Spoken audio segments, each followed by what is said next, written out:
Hello, and welcome to my first YouTube video. I'm going to be filming my mushrooms.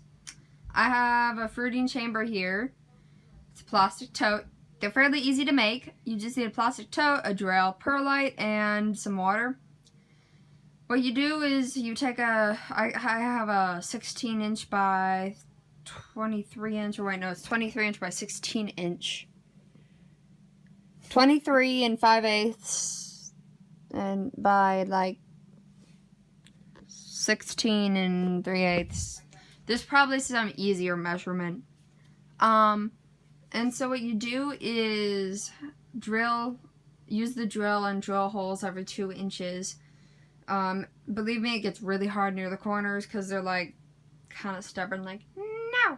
So that happens.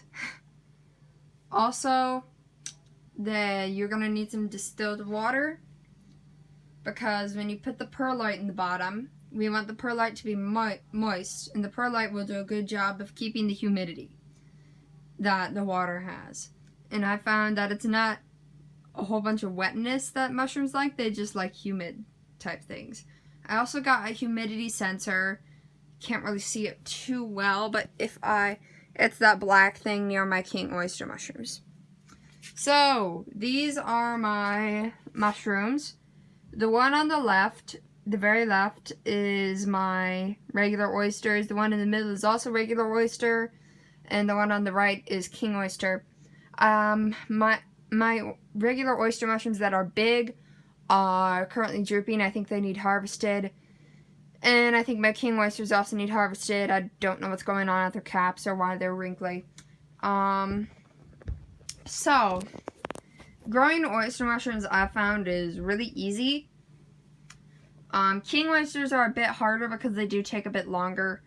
Me not being a terribly patient person, I kind of need to learn a bit of virtue with that, because it's like, grow! But they don't always want to grow that fast. So, I'm going to need to be a bit patient. But so far, the fruiting chamber has been a big success. If you want to build one in your home, I strongly recommend it. I also strongly recommend oyster mushrooms on these type of things, because oyster mushrooms do a good job of growing pretty fast in fruiting chambers. I've not tried any other mushrooms yet, but I look forward to doing so. So if you want to take a closer look, here are my oyster mushrooms on the very left. They're pretty big. I need to harvest them soon, as I said. What I've been doing is, instead of just pulling them out, I've been using scissors and cutting them out.